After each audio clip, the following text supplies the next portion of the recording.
நடைபயணம் வந்து போயிட்டு இருக்கோம். மதுரையில இருந்து கோயம்புத்தூர் வரைக்கும் நடைபயணமா போறோம். 3 நாள் நடைபயணத்தை நிறைவு செஞ்சிருக்கோம். சின்னலாப்பட்டியில இருந்து இன்னைக்கு வந்து 4வது நாள் நடைபயணம் தொடங்குறோம். மக்களோட ஓட்ட நம்பியே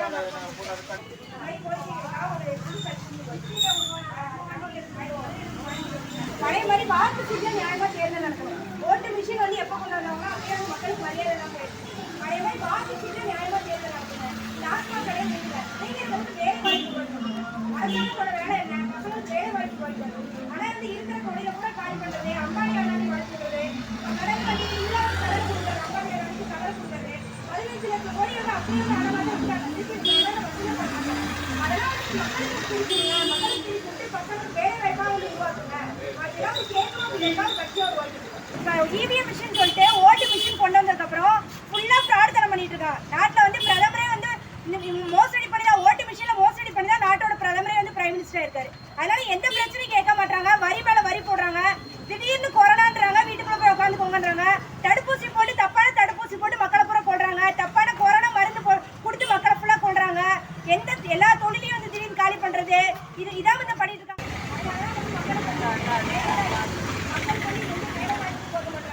சின்னாலப்பட்டியில் இப்போ வந்து பிரச்சாரத்தை முடிச்சிட்டோம். அடுத்து வந்து காந்திகிராம யூனிவர்சிட்டி நோக்கி போய்கிட்டு இருக்கோம்.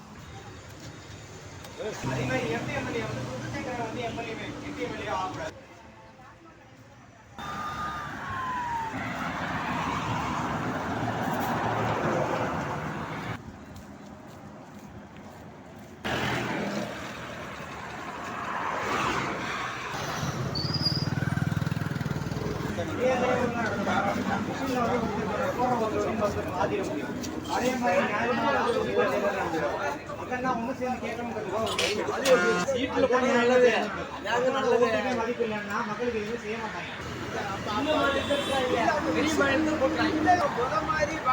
வாங்கி அந்த ரப்பர் ஸ்டீல் வச்சு மக்களுக்காக பாடுபடுற கட்சி எவ்வளவு கிடையாது. அவன் சம்பாதிக்கணும், அவன் சுயநலத்துல உயிர் போகும் தெரிஞ்சுதான் போய் சேர்றாங்க. அது மாதிரி சொத்து இல்ல, சொத்து எனக்கு வேணாம், நாட்டுக்காக வேலை செய்யறேன் அப்படின்னு நினைக்கிறேன். எம்பி எம்எல்ஏ ஆக முடியும். நம்ம தான் ஆதரிக்கணும். 5 வருஷத்துல போய் தலைமுறை சம்பாதிக்கிறாங்க. செய்யறோம், படிச்சு பாக்குறோம், எது நல்லதோ அதை செய்யறோம்.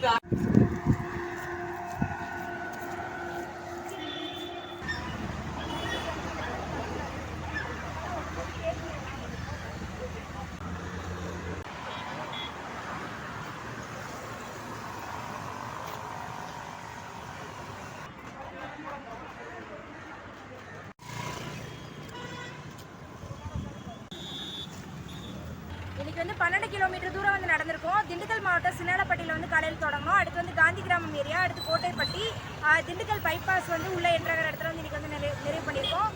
நாளைக்கு வந்து இங்கேருந்து வந்து நடைபயணத்தை வந்து 5வது நாள் நடைபயணத்தை வந்து தொடர போகிறோம்.